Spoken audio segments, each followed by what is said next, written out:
ஒன்று வந்து மிதுனம், இன்னொன்று வந்து கன்னி. 2 சொந்த வீடுகள் இருக்கு.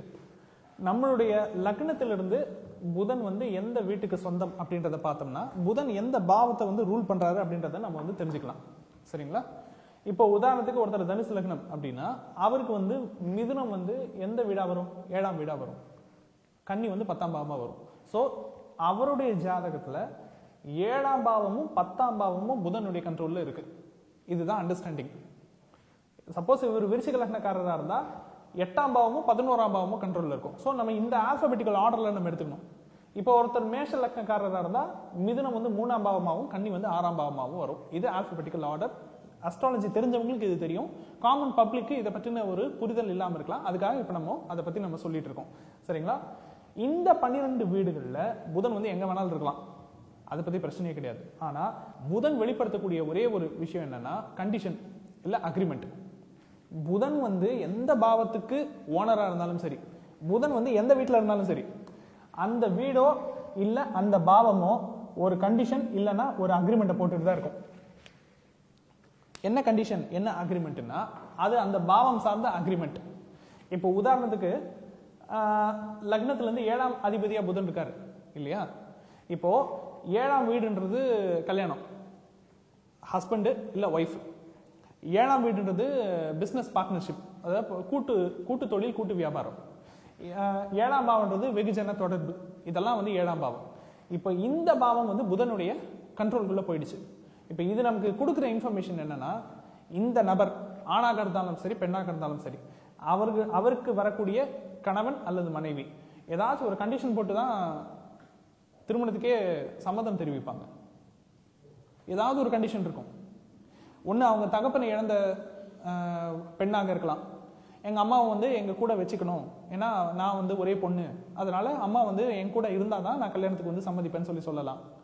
இல்லை எனக்கு வந்து ஒரு குழந்தையோட நிப்பாட்டுறதுக்கு எனக்கு விருப்பம் கிடையாது, எனக்கு வந்து 2 குழந்தைகள் பெற்றுக்கொள்ளணும்னு எனக்கு விருப்பம், அதுக்கு விருப்பம் இருந்தால் சொல்லுங்க, நம்ம வந்து கல்யாணத்தை பற்றி பேசலாம். இல்லை எனக்கு கல்யாணத்துக்கு அப்புறம் படிக்கிறதுக்கு விருப்பம், நான் 2 டிகிரி பண்ணணும்னு ஆசைப்படுறேன், இல்லை கல்யாணத்துக்கு அப்புறம் எனக்கு ஜாபை நான் கண்டினியூ பண்ணணும்னு ஆசைப்படுறேன். இந்த மாதிரி ஏதாவது ஒரு கண்டிஷன் இல்லை ஏதாவது ஒரு அக்ரிமெண்ட், அந்த கண்டிஷனோ அக்ரிமெண்ட்டோ அதை அக்செப்ட் ஆச்சுன்னா தான் இவருக்கு அந்த நிச்சயதார்த்தமே ஃபைனலைஸ் ஆகும். இல்லைன்னா இவருக்கு வந்து ஃபைனலைஸ் ஆகாது.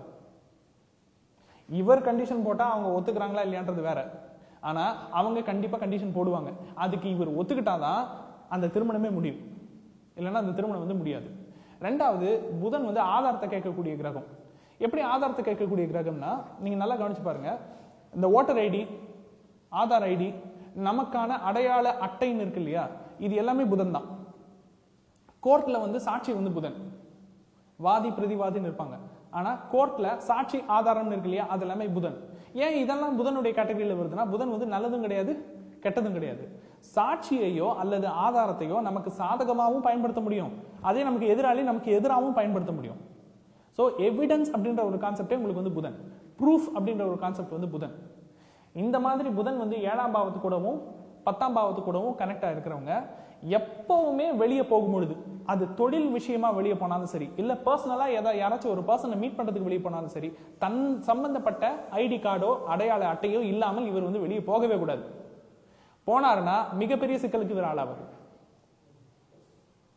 குறிப்பா இந்த தனுசு லக்னக்காரர்களுக்கு 7ஆம் பாவம் வந்து மிதுனம் இல்லையா? அப்ப 7ஆம் பாவம்னா யாரு? நம்ம ஒருத்தரை வந்து மீட் பண்ண போறோம்னா அவர் வந்து 7ஆம் பாவம். போறவங்க எல்லாம் ஐடி கார்டு கேட்பாங்க. புதன் வந்து வங்கி, ஸோ பேங்கிங் செக்டார் எல்லாமே புதன் இல்லையா? இப்போ நீங்களே யோசிச்சு பாருங்க. இப்போ நமக்கு வந்து இப்போ உதாரணத்துக்கு இப்போ ஒரு நபர் இருக்காரு, அந்த நபருடைய தந்தை வந்து காலமாயிடுறாரு, இல்ல தாய் வந்து காலமாயிடுறாங்க, எக்ஸ்பைரி ஆயிடுறாங்க. இவர் வந்து என்ன பண்றாரு, பேங்க்குக்கு போறாரு. பேங்க்குக்கு போயிட்டு இந்த மாதிரி சொல்றாரு, என் தந்தை வந்து இறந்துட்டாரு, ஸோ அவர் பேர்ல இருக்கிற 5 லட்சம் ரூபாய் இல்ல 10 லட்சம் ரூபாய் டெபாசிட்டை வந்து நான் என் பேர்ல மாத்தணும்னு சொல்லிட்டு, இப்போ இவர் சொன்ன உடனே பேங்க்காரர் கொடுத்துருவாரா? மாட்டாரு. உடனே பேங்க்காரர் வந்து என்ன கேட்பாரு, முதல்ல உங்க தந்தை இறந்துட்டாருன்றதுக்கு இறப்பு சான்றிதழ் கொடுங்க, டெத் சர்டிபிகேட் கொடுங்கன்னு கேட்பாரு. அதை விட முக்கியம், நீங்க தான் உங்க தந்தைக்கு வந்து பிள்ளைன்றதுக்கு வாரிசு சான்றிதழை ஒப்படைங்கம்பாரு. உங்களுடைய பர்த் சர்டிபிகேட்டை கொடுங்கம்பாரு. நீங்க தான் இந்த தந்தை, உங்க தந்தை தான் குடும்ப தலைவராக இருந்தாரு அப்படின்றதுக்கு ஆதாரமா ரேஷன் கார்டு காப்பி கேட்பாரு. 3 பேரோட ஆதார் கார்டையும் கேட்பாரு. அவர் என்னென்ன ஆவணங்கள் எல்லாம் கேட்கிறாரோ அந்த ஆவணத்தை எல்லாம் ஒப்படைச்சாலுடைய அவர் வந்து அந்த அக்கௌண்ட்டை டிரான்ஸ்ஃபர் பண்ண மாட்டார். அவர் நம்ம சொந்தக்காரராகவே இருந்தாலும் நம்மளை பத்தி 100% தெரிஞ்சாலும் அவர் ஆதாரம் தான் கேட்பாரு. ஸோ புதன் எந்த பாவத்தை ரூல் பண்ணுதோ அந்த பாவம் எல்லாம் ஆதாரம் கேட்கும். நீ ஒரு விஷயம் சொல்ற, ஆனா அந்த விஷயம் சரியா தப்பான்னு நான் எப்படி நம்புறது? எனக்கு வந்து ப்ரூஃப் வேணும், எனக்கு ஆதாரம் வேணும், நீ அதை டிரைவ் பண்ணுன்னு கேட்கும். நம்பிக்கைக்கு புதனுக்கு ரொம்ப தூரம். அதனால தான் புதன் வந்து விஞ்ஞானம். ஆராய்ச்சியாளர்கள்லாம் புதனுடைய விஷயத்துக்குள்ள, ஏன்னா ஆராய்ச்சியாளர்கள் எப்பவுமே எல்லாத்தையும் நிறுவ பார்ப்பாங்க. பொதுமக்களுக்கு ஒரு விஷயத்தை சொல்லும் போது அனுமானத்தின் பேர்ல சொல்ல மாட்டாங்க, ஆதாரத்தை வச்சுக்கிட்டு தான் அவங்க வந்து பேசுவாங்க. அவங்க சொல்றது நல்ல விஷயமோ அல்லது கெட்ட விஷயமோ, ஒரு வெடிகுண்டு தயாரிக்கிறதா இருந்தாலும் சரி, ஒரு மருந்து உற்பத்தி பண்றதா இருந்தாலும் சரி, அதுக்குன்னு ஒரு ஆய்வு முறைகள் இருக்குது, அதுக்குன்னு ஆய்வு கூடங்கள் இருக்குது. அந்த ஆய்வு கூடத்துல பண்ணி அந்த ரிசல்ட் சக்சஸா ரிப்போர்ட் வந்ததுக்கு அப்புறமா தான், ஆவணங்கள் வந்ததுக்கு அப்புறமா தான் அவங்க அந்த விஷயத்தையே பப்ளிஷ் பண்ணுவாங்க. அதுக்கு முன்னாடி அவங்க அதை பப்ளிஷ் பண்ண மாட்டாங்க. ஸோ எந்தெந்த விஷயத்துல எல்லாம் நம்ம ஆதாரம் இல்லாம இருக்கிறோமோ அந்த விஷயத்தெல்லாம் புதன் வந்து அடி வாங்கிடும்.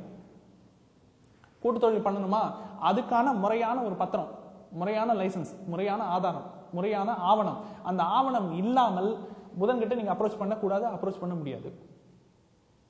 நீங்க வந்து பப்ளிக் சர்வீஸ் டிபார்ட்மெண்ட்ல எதுல இருந்தாலும் அதுக்கான லைசன்ஸ் ஐடி இல்லாமல் உங்களால 7ஆம் பாவத்தை சமாளிக்கவே முடியாது. 7ஆம் பாவம் வந்து கஸ்டமர்ஸ், 10ஆம் பாவம் தொழில். நீங்க ஒரு தொழிலுக்கு போறீங்கன்னா ஃபேக் சர்டிபிகேட் வச்சிருந்தா மாட்டிப்பீங்க. ஸோ புதன் சம்பந்தப்பட்ட அத்தனை ஆவணமும் ரெடியா இருக்கணும். இவங்க எதை மிஸ் பண்ணுவாங்கன்னா கரெக்டா அந்த பாவம் சம்பந்தப்பட்ட ஆவணத்தை மிஸ் பண்ணிட்டு போயிடுவாங்க. அப்ப மிஸ் பண்ணிட்டு போகும்போது என்ன ஆயிடும்னா புதன் வந்து அங்க ரெஸ்ட்ரிக்ட் பண்ணிடுவாரு. இல்ல உங்களுக்கு உள்ளுக்குள்ள கேட் பாஸ் நான் கொடுக்க முடியாது, உங்களுக்கு உள்ளுக்குள்ள அனுமதி இல்லைன்ட்டு. டிரைவிங் லைசன்ஸ் இல்லைன்னா நம்மளுக்கு வண்டியே ஓட்ட முடியாது சார். நமக்கு வண்டி ஓட்ட தெரியும்னு நமக்கு தெரியும், ஏன் ஈவன் செக் பண்ற இன்ஸ்பெக்டருக்கு கூட தெரியும். ஆனா அவருடைய கடமை அவர் லைசன்ஸை கேட்டு தான் ஆகணும், நம்ம லைசன்ஸை கொடுத்து தான் ஆகணும். அந்த வண்டி என்னதுதான் அப்படின்றதுக்கு ஆர்சி புக்கை நான் கொடுத்து தான் ஆகணும், வண்டி சம்பந்தப்பட்ட டாக்குமெண்ட்டை நான் ஒப்படைச்சு தான் ஆகணும். ஸோ எதெல்லாம் பத்திர ஆவணங்கள் அப்படின்ற பேர்ல வருதோ அதெல்லாம் புதன். எந்தெந்த விஷயத்துலலாம் நம்மளுடைய முற்பிறவியில நம்மளுடைய மூளைத்திறன், சிந்திக்கும் ஆற்றல் இருக்கு இல்லையா, அந்த சிந்திக்கும் ஆற்றலை நம்ம பயன்படுத்தவே இல்லையோ அதெல்லாம் இப்போ வந்து புதனுடைய கண்ட்ரோலுக்குள்ள போயிடும். இந்த ஜென்மத்துல அந்த பாவம் நம்மளை அளவுக்கு அதிகமா யோசிக்க வைக்கும், பயங்கரமா யோசிக்க வைக்கும். தனுசு லக்னக்காரர்களா பாருங்க, 7ஆம் பாவம் சார்ந்த சிந்தனை அவங்க மைண்ட்ல ஓடிக்கிட்டே இருக்கும். ஒருத்தர் எப்படி திருப்தி பண்றது, அவரை எப்படி வந்து நம்ம சாட்டிஸ்ஃபை பண்றது, அவருக்கு என்ன மாதிரி ஆதாரங்கள் எல்லாம் நம்ம கொடுக்கலாம், இதை வந்து அவங்க யோசிச்சுக்கிட்டே இருப்பாங்க. தொழில் சார்ந்த சிந்தனை 24 மணி நேரமும் 365 நாளும் அவங்க மைண்ட்ல வந்து ஓடிக்கிட்டே இருக்கும். நம்மளுடைய ஒரு நாளை நம்ம கடக்கிறோம்னா அந்த ஒரு நாள்ல நம்மளுடைய சிந்தனைகள் ஒரே மாதிரி இருக்கிறது கிடையாது. வேற வேற விஷயத்தை பத்தி நம்ம யோசிச்சுட்டு இருப்போம். வீட்டை பத்தி கொஞ்ச நேரம் யோசிப்போம், விளையாட்டை பத்தி கொஞ்ச நேரம் யோசிப்போம், சொந்தக்காரங்களை பத்தி கொஞ்ச நேரம் யோசிப்போம், ஃப்ரெண்ட்ஸை பத்தி கொஞ்ச நேரம் யோசிப்போம். ஆனா இந்த புதன் சம்பந்தப்பட்ட விஷயங்கள் இருக்கு இல்லையா, அந்த விஷயத்தினுடைய நினைவுகள் மட்டும் நம்மளை விட்டு போகவே போகாது. நம்ம அதை பத்தி யோசிக்கிட்டே இருப்போம். ஏன்னா சென்ற பிறவியில நம்ம அதை பத்தி யோசிக்கவே இல்லை, நம்மளுடைய மூளை திறனை அதுக்காக செலவே பண்ணல. இப்போ உதாரணத்துக்கு புதன் வந்து 4ஆம் பாவத்தில் இருக்கிறார் அப்படின்னா, போன ஜென்மத்துல வீடு, மனை, வாகனம், சொத்து, சுகம், இதை வந்து தக்க வச்சுக்கிறதுக்கு, இதை ஒழுங்கா பிளான் பண்றதுக்கு நம்ம யோசிக்கவே இல்லை, மூளையை செலவு பண்ணவே இல்லைன்னு அர்த்தம். இந்த ஜென்மத்துல அளவுக்கு அதிகமா நம்ம வந்து யோசிப்போம். யார் யாருக்கெல்லாம் 4ஆம் பாவத்துல புதன் இருக்குதோ இவங்களுக்கு போனமா வந்தமான ஒரு இடம் கிடைக்காது. ஒரு இடம் வாங்குறதுக்கு போறாங்கன்னு வச்சுக்கோங்களேன், அந்த இடத்துக்காக தேடி தேடி தேடி தேடி எது பெஸ்ட்னு தேடி தேடி இவங்களே ஒரு குட்டி என்சைக்ளோபீடியாவா மாறிடுவாங்க.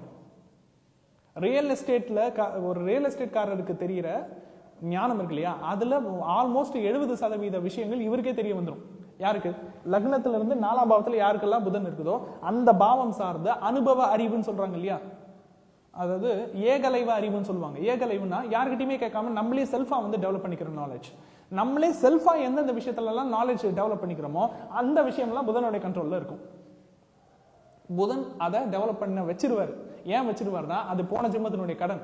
போன ஜென்மத்துல எந்த விஷயத்துல எல்லாம் நம்ம மூளையே யூஸ் பண்ணலையோ அந்த பாவம்லாம் புதனுடைய கண்ட்ரோலுக்குள்ள போயிடும். இப்போ இது ஒரு தனுசு லக்ன ஜாதகம். இந்த ஜாதகத்துல புதன் வந்து 4ஆம் பாவத்தில் இருக்கிறாரு. புதன் வந்து 7ஆம் பாவத்திற்கும் 10ஆம் பாவத்திற்கும் ஓனர். 7ஆம் பாவம்ன்றது ஏற்கனவே சொன்ன கணவன் அல்லது மனைவி, அப்படி இல்லைன்னா பிசினஸ் பார்ட்னர். 10ஆம் பாவம்ன்றது நம்மளுடைய கெரியர், நம்மளுடைய ப்ரொஃபஷன். அப்போ தன்னுடைய தொழிலை பற்றியும் தன்னுடைய திருமண வாழ்க்கையை பற்றியும் எந்த ஞானமுமே இல்லாம, எந்த விழிப்புணர்வுமே இல்லாம, எதை பத்தியுமே யோசிக்காம கண்மூடித்தனமாக அந்த நபர் போன ஜென்மத்துல வாழ்ந்திருக்காருன்னு அர்த்தம். இந்த ஜென்மத்துல யோசிச்சுக்கிட்டே இருப்பார் அதை பத்தி. இல்ல புதன் யோசிக்க வச்சிருவாரு. இப்ப 4ஆம் பாவத்துல புதன் இருக்காரு, அப்போ 4ஆம் பாவம் புதனுடைய கண்ட்ரோலுக்குள்ள போயிடுச்சு. இப்ப 4ஆம் பாவம்ன்றது படிப்பு, 4ஆம் பாவம்ன்றது நம்மளுடைய வித்தை இல்லைங்களா. 4ஆம் பாவம் நம்ம சாப்பிட்ற சாப்பாடு, 4ஆம் பாவம்ன்றது நம்மளுடைய மூவபிள் அண்ட் இம்மூவபிள் அசெட், 4ஆம் பாவம்ன்றது நம்மளுடைய அக்சசரிஸ். ஒரு சாதாரண ஒரு பொருள் வாங்குறதுக்கு கூட நிறைய சர்ச் பண்ணுவார். எடுத்தோம் கவுத்தோம்னு போய் வாங்குறதுக்கு விட மாட்டார். வாங்கினா அது இவரை ஏமாத்திடும். சொல்யூஷனே இவருக்கு அதுதான். புதன் எந்த விஷயத்தில் இருக்குதோ, எந்த பாவத்தை வந்து கண்ட்ரோல் எடுத்துருக்குதோ அந்த பாவம் சார்ந்து நம்ம கேஸ் ஸ்டடி பண்ணணும். கேஸ் ஸ்டடி பண்ணாம போனோம்னா புதன் நம்மளை ஏமாத்திடும். அந்த விஷயத்துல நாம ஏமாந்து விடுவோம். 4ஆம் பாவத்துல புதன் அமர்ந்திருக்கு. 4ஆம் பாவம் சார்ந்து நம்ம வந்து கேஸ் ஸ்டடி பண்ணாம, ஒரு முறையான ஒரு கள ஆய்வு செய்யாம நம்ம ஒரு ப்ராப்பர்ட்டியை வாங்க போனோம்னா அந்த ப்ராப்பர்ட்டியை வந்து வச்சு நம்மளை ஏமாத்திடுவாங்க. போலி பத்திரத்தை வச்சு நம்மளை ஏமாத்திடுவாங்க. 4ஆம் பாவம்ன்றது படிப்பு இல்லையா. நம்ம வந்து கள ஆய்வு பண்ணாம நம்மளுடைய இன்ட்ரெஸ்ட் என்ன இருக்கு அப்படின்றத யோசிக்காம அனலைஸ் பண்ணாம நம்ம ஒரு படிப்பை தேர்ந்தெடுத்தோம்னா அந்த படிப்பு நம்மளை கவுத்திடும். அந்த படிப்பு நம்மளுடைய தொழிலுக்கு பயன்படாம போயிடும். இப்போ உதாரணத்துக்கு புதன் வந்து 6ஆம் பாவத்தில் இருக்கிறார் அப்படின்னா 6ஆம் பாவம்ன்றது உத்தியோகம். 6ஆம் பாவம் அப்படின்றது சர்வீஸ் ரிலேட்டட் ப்ரொஃபஷன். இப்போ teaching, public related profession, service related profession, இதெல்லாம் 6ஆம் பாவம். 6ஆம் பாவத்தை ஒருத்தர் தொடர்றதுக்கு முன்னாடி அவர் ஒரு தடவைக்கு 10,000 தடவை யோசிக்கணும். புதன் யோசிக்க வைப்பார். இல்ல அவர் யோசிச்சே ஆகணும். சப்போஸ் அவர் யோசிக்காம இருந்தார்னா அதுல ஏமாந்துருவார். புதன் கொடுக்கறது 2 சாய்ஸ் தான். நீ உன்னுடைய மூளைய, நான் எந்தெந்த பாவத்துக்கெல்லாம் ஓனரா இருக்கனோ அந்த பாவத்துல நீ உன்னுடைய மூளையை பயன்படுத்தினா நான் வந்து அது சார்ந்த அறிவை உனக்கு கொடுத்துருவேன். அந்த அறிவை வச்சு நீ ஜெயிச்சுக்கலாம். ஆனா நான் எந்தெந்த பாவத்துலலாம் என்னுடைய கட்டுப்பாட்டுக்குள்ள வச்சிருக்கணும் அந்த பாவத்துல உன் மூளையை நீ பயன்படுத்தல அப்படின்னா நான் உன்னை ஏமாத்திடுவேன். அந்த பாவம் நம்மளை ஏமாத்திடும். அந்த பாவம் சார்ந்து இவங்களுக்கு கடைசியில ஏமாற்றமும் இழப்பும் மட்டும்தான் மிஞ்சும். இதுதான் புதன் உணர்த்துற விஷயம். புதன் வந்து ஒருத்தருக்கு 9ஆம் பாவத்துல அமர்ந்திருக்கிறார் அப்படின்னு வச்சுக்கோங்க. 9ஆம் பாவம்ன்றது வெளிநாட்டு பயணம், 12ஆம் பாவம்ன்றது வெளிநாட்டு பயணம், கடந்து பயணம் செய்வது. அப்போ யார் யாருக்கெல்லாம் 9ஆம் பாவத்திலையும் 12ஆம் பாவத்திலையும் புதன் அமர்ந்திருக்கிறாரோ அந்த பாவத்தை ஒட்டி இவங்க நல்லா யோசிச்சு கள ஆய்வு பண்ணாம, ஒருத்தர் ஃபாரின்ல இருந்து ஒருத்தர் ஆப்பர்ச்சுனிட்டி வந்திருக்குன்னு சொன்ன உடனே இவங்க ஓடக்கூடாதுன்னு அர்த்தம். இவங்க போகக்கூடாது. சொன்ன உடனே இவங்க போறாங்கன்னா அங்க ஏமாற போறாங்கன்னு அர்த்தம். சோ அந்த விஷயத்தை புதன் வந்து சுட்டி காட்டிட்டே இருப்பாரு. புதன் நம்ம லக்னத்துல இருந்து எந்த பாவத்துல இருந்தாலும் சரி அந்த பாவம் சார்ந்த விஷயத்துல நமக்கு வந்து ஞானம் இருக்கணும். இல்லைன்னா அந்த ஞானத்தை நாம தேடணும். யார் சொன்னாலும் சொன்ன உடனே அப்படியே நம்ம அதை நம்ப கூடாது இருக்குங்களா. ஆய்வு செஞ்சு நம்ம ஒரு விஷயத்தை ஏத்துக்கிறது. ஏன்னா இப்ப நான் சொல்ற விஷயமே சரியா தான் இருக்கணும்னு ஒரு அவசியமும் கிடையாது. இப்ப என் மூலியமா ஒரு தகவல் மக்களுக்கு போய் சேருதுன்னா அது புதனாக இருக்கும் பட்சத்தில் அவங்க என்ன பண்ணணும், கள ஆய்வு செய்யணும், அதை அப்ளை பண்ணி பார்க்கணும். பெருவாரியான மக்கள் பண்ணக்கூடிய தப்பு, ஜாதகர்கள் பண்ணக்கூடிய தப்பு என்னன்னா, புதன் எந்த வீட்டுக்கு ஓனரா இருக்காரோ அந்த வீட்டுல அவங்களுடைய மூளை வந்து யூஸ் பண்ண மாட்டாங்க. அப்படின்னா என்ன அர்த்தம்னா, சிந்திக்கும் ஆற்றலை வந்து பயன்படுத்த மாட்டாங்க. பயன்படுத்தாம அடுத்தவங்க சொல்றதை அப்படியே அக்செப்ட் பண்ணிப்பாங்க. அக்செப்ட் பண்ணிட்டு கடைசியில ஏமாந்து உட்கார்ந்ததுக்கு அப்புறமா தலையில கை வச்சுட்டு உட்கார்ந்துருப்பாங்க. வாழ்க்கையே போயிடும். இப்ப புதன் ஒருத்தருக்கு வந்து 8ஆம் பாவத்துல அமர்ந்திருக்காருன்னா, 8ஆம் பாவம் வந்து இன்சூரன்ஸ். படிச்சு பார்க்காம இல்ல கள ஆய்வு செய்யாம, இன்சூரன்ஸ் பத்தின ஒரு நாலேஜை வளர்த்துக்காம இவர் எந்த இன்சூரன்ஸ் டாக்குமெண்ட்லயும் சைன் பண்ணக்கூடாது. ஒருத்தர் வராரு, வந்த உடனே இன்சூரன்ஸ் பேப்பரை நம்ம கண்ணு முன்னாடி நீட்டுறாரு. நீட்டிட்டு நல்ல வார்த்தை ஜாலத்தை வந்து ஒரு எக்ஸிக்யூட்டிவ் வந்து பயன்படுத்துறாரு. அது அவருடைய தொழில், அதை அவர் பயன்படுத்த தான் செய்வார். அப்படி பயன்படுத்தும் போது கொஞ்சம் கூட யோசிக்காம இந்த 8ல புதன் இருக்கிறவங்க சைன் பண்ணிட்டாங்கன்னா கன்ஃபார்ம்டா ஏமாற போறாங்கன்னு அர்த்தம். இவங்க சைன் பண்ணக்கூடாது.